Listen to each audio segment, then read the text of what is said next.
All right, welcome to halftime. I almost said pregame. I don't even know what the hell we're watching right now. Just in a bad mood. Iowa State's losing to Baylor at halftime. What is it, 21-13? I want to thank our sponsors. You saw Karl Chevrolet right there. Des Moines and Ames Eye Care. Eye Care for the whole family. That's who my whole family goes to.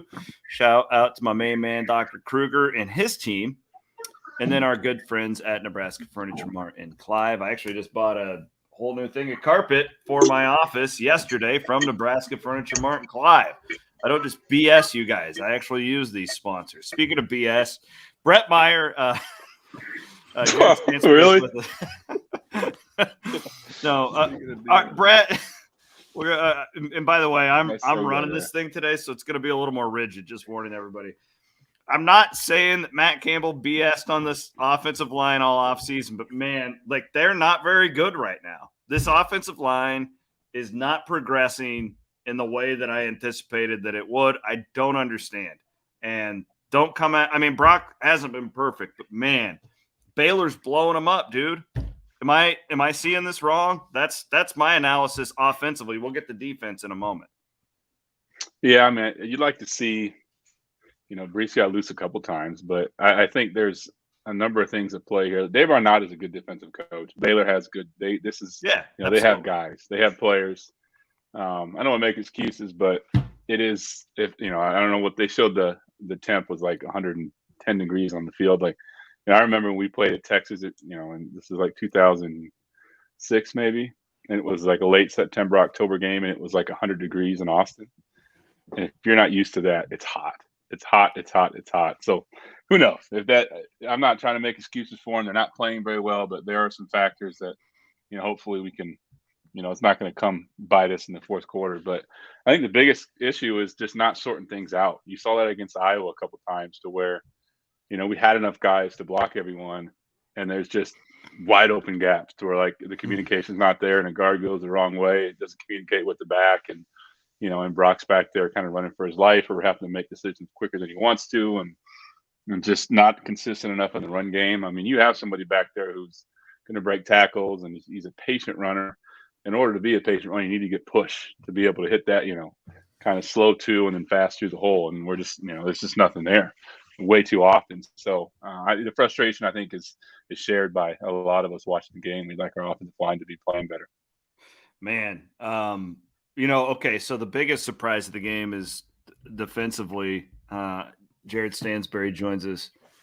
Iowa State comes in, depending on what stat you like, but top 5 defense in college football. Baylor really carved them up. I mean, we're really pretty good. Bohannon, the quarterback, 11 for 13 in the first half, 2 touchdowns. The last I checked, and this was before the last drive where Iowa State forced them to punt, which almost ended in a disaster. It was like Baylor was averaging like 9 yards per play.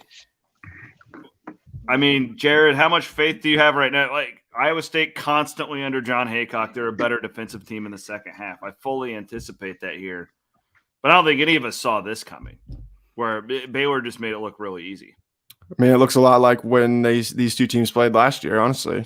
I mean, the windows that they've had to throw into, I think, is the thing that's disappointing to me. I mean, it's just been massive places for the receivers to sit down or just find open spots in the zone. Like it just seems like they're losing guys. And I think that's what was frustrating to me. And then, I mean, just think there was probably 4 or 5 times where they had the quarterback, in their sights in the backfield and he's scrambling around and able to find somebody wide open on a scramble drill. Like they got to be able to do something to, either get him on the ground faster or be able to cover for, a couple seconds longer because they're just getting diced up right now in that secondary. Yeah, no, I can't disagree with any of that. What do you feel like, Brett? The same question to you. Why is Iowa State's defense generally better in the second half? Do you anticipate that here based off of what you've seen? It's a little weird. I think a number of things. Yeah, go ahead. Go for it, bud. I was just going to say, I think obviously we have great coaching who could, a staff who can make adjustments. We have experienced players who can handle those in-game adjustments. But and then we're pretty patient, right? We come out and kind of feel out the other, and we feel out what the other team's going to do, and I think we have more adjustments that we can make. I would imagine that Baylor's probably kind of giving us everything they have, and they schemed up a nice touchdown there with the tight end who ran a great route, and they had 3-by-1 to the boundary and just wide open the touchdown to the tight end there. And to your point, I mean, the first drive was fluky, right? We recovered that fumble. That's totally different game. Yeah, and then we have a punt where I think he just shanked it. I don't know why I kept saying it was blocked, but maybe it was, and I didn't see it. I think he scored on that possession, so with the short field. But I think defensively, I think we heat him up. There was a few plays where we did bring pressure, and it was kind of chaotic, and he made some plays, but that's not something you can replicate time and time again. So hopefully we'll come with some timely pressures to be able to get Baylor kind of out of sync a little bit, and I would expect that we would play better defensively just because we always do. One plus, I think, from today, Breece Hall was 73 yards in the first half, averaging 5 yards per carry. That he looks like he's running better. I don't think he's getting a lot of help. I think that a lot of the stuff he's doing is straight Breece Hall. It was a weird half. I didn't really know, Jared. It's like Brett said, the fumble that Iowa State should have had. They should have had an interception. That's my feel, is that Iowa State needs to do something to disrupt Baylor. And once one of those things happen, I do like Iowa State here in the second half. But, man, based off of what we have seen defensively, I can't believe I'm saying this, but, I mean, 8.4 yards per play, thanks to Chris for providing that statistic for us. 8.4 yards per play for Baylor thus far. Brett, real quick, what do you think of this quarterback? We'd never seen him before. What do you think of the Baylor quarterback thus far? I mean, he's a good player. We've made it easy on him. I mean, I don't know that we've seen him have to step up and fit a ball into a window on 3rd and 6, against pressure. It's been very easy for him. But what I'll say is, like, in high school, he had a ton of numbers. Like, it was like, fantasy, like Madden type numbers. So he's somebody that's going to be able to pitch and catch. He's going to be elusive. He's going to be able to make plays. So, and this coordinator is good. He was, he's probably the reason why Zach Wilson was, the number one pick that he was. He's got obviously some skill, but he can call plays. And our defense has been around for a while. Teams they're starting to see it more, and more people are starting to run it because it's a copycat, league like anything else. So, teams have seen what we're putting out there, and hopefully, again, we can make those adjustments in the second half, and we can. Hopefully, we're hydrated and we're in shape enough, and we got enough depth to where we can be there in the fourth quarter. Jared, do you have any analysis on the special teams thus far? The punting thing is infuriating, to be completely honest. And you have a true freshman punt returner who almost cost us big there. So I would think we'll probably see Eisworth back there. Just somebody's going to catch it, not try to get a return out of it. Hopefully. Yeah, I hate saying names, but man, Corey Dunn at punter, I have zero faith. It seems like he either kicks a 62-yarder or he shanks it out of bounds. Like, Jared, I'm surprised they haven't put Mevis in there. Honestly, he punted all last year at FCS. Like, I don't need a guy who can spin the ball 50 different directions like Dunn. Just kick it 45 yards and that's it. That's all I need. Like, I mean, it's too sporadic for me, especially when you're a defensive-oriented team and you're playing complementary football like like Matt always preaches, and they're right. That's how they've won. You can't be shanking the ball out of bounds and having 19-yard punts on the road in the Big 12. Well, and especially with as much as Coach Campbell talks about trust and consistency and things like that. Like, I mean, I don't really know Corey Dunn, but I don't know how anybody can trust Corey Dunn when he gets back there to punt. And consistency, we know sure as hell is not the case. So it's like, I am surprised that they continue to put him out there just because this is it's like detrimental to them with how poorly some of this punting has been. It's got to be better. And, I do think that one was maybe tipped. It made a weird noise after he had kicked the ball. So maybe someone got back there and tipped it. But even then, it's just frustrating, dude. It's just like the same issues over and over and over again is what drives me crazy about it as much as anything. The one statistic that we haven't mentioned today, and it's been Iowa State's savior, is 5 penalties for 70 yards for Baylor.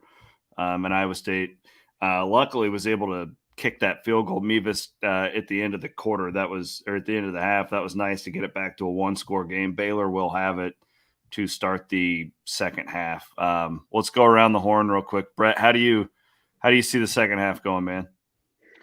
Yeah, I mean, Baylor's going to come out and they're going to have something scripted, almost like the first 15 of the first half that you normally see. So I think the first possession is going to be big for us to.